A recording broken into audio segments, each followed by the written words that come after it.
බුදුරජාන් වහන්සේ පෙන්නන ලස්සන. පෙන්නන ලස්සන. එතකොට පොඩි සිද්ධියක් වුණා. ඒ තමයි මේ පොඩි ගෑනු ළමෙක්, චූටි ගෑනු ළමෙක්, හරි ලස්සන පොඩි ගෑනු ළමෙක්. අවුරුදු 6ක් ඇති. මම මේ බෞද්ධ ඉස්කෝලේට යද්දී අපේ ස්වාමීන් වහන්සේ නමක් කිව්වා අර ඉන්නේ චූටි දුවයාගේ නම කිව්වා. ඒතු නම කිව්වහම මේ දුවට කරදර වෙයි කියන හින්දා මං කියන්නේ නැත්තේ.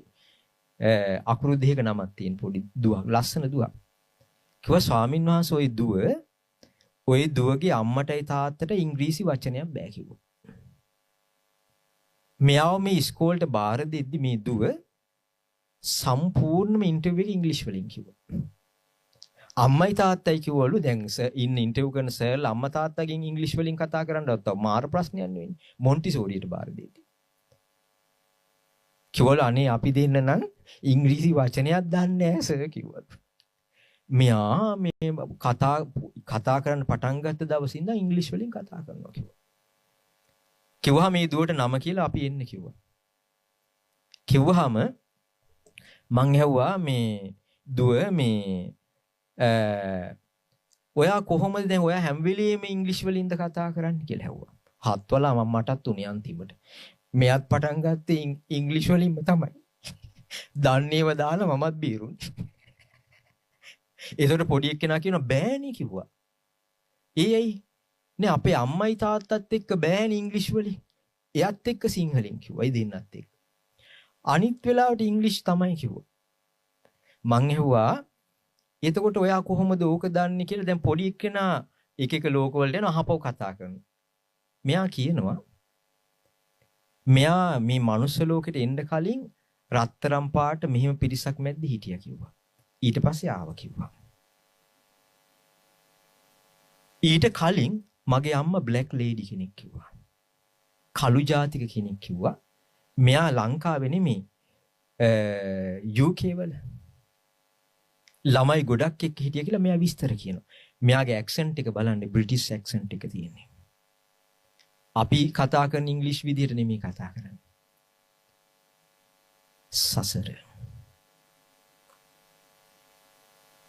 ඒකට වේයන්ගොඩ ළමයෙක් ඉපදිලා දැක්කද හින්දි වලිනුයි ඇමරිකන් ඇක්සන්ට් එකේ කතා කරනවා.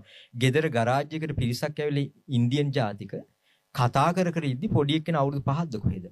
අරගොල්ලොත් එක්ක හින්දියෙන් කතා කරන්න ගත්තා. ඊට පස්සේ මේ පොඩි ළමයා ඉන්ටර්විව් කරද්දි යුනිවර්සිටි එකක ඉංග්‍රීසි මේ හින්දි භාෂාව උගන්වන කෙනා ඇවිල්ලා එයාත් එක්ක කතා කරන්නේ. එයා කියනවා මම ඉන්දියාවේ හිටියා මෙහෙම විස්තරයක් කියනවා කාන්තාවක් කියනවා ගියාත්මේ. පස්සේ ඇමරිකාවේ පදිංචියට ගියා කියනවා. කතා කරද්දී ඇමරිකන් ඇක්සන්ට් එක chance pat ඔන්නෝම කතා කරන්නේ. ඒ වීඩියෝ එක තියෙන බලන්න. ඊට පස්සේ තියෙනවා චාමර කපු ගෙදරත් එක්ක එකට ක්‍රිකට් සෙල්ලම් කරපු නුවර. ඊට පස්සේ එයා ගිලිලා මැරෙනවා. දකුණ ඉපදිලා එයා හොයන් යනවා.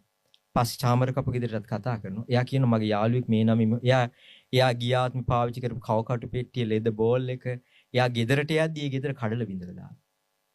සමුර්දි නියාමක කෙනෙක් කියනවා එතෙන්ට එයා ගියාත්මේ අක්කත් එක්ක එකට ක්ලාස් එකේ හිටපු කෙනා. එයාගෙන් අහද්දි කියනවා එයාලා දැන් මෙතන නේ පදිංචි අසවල් තැන කියලා එක්කන් එනවා.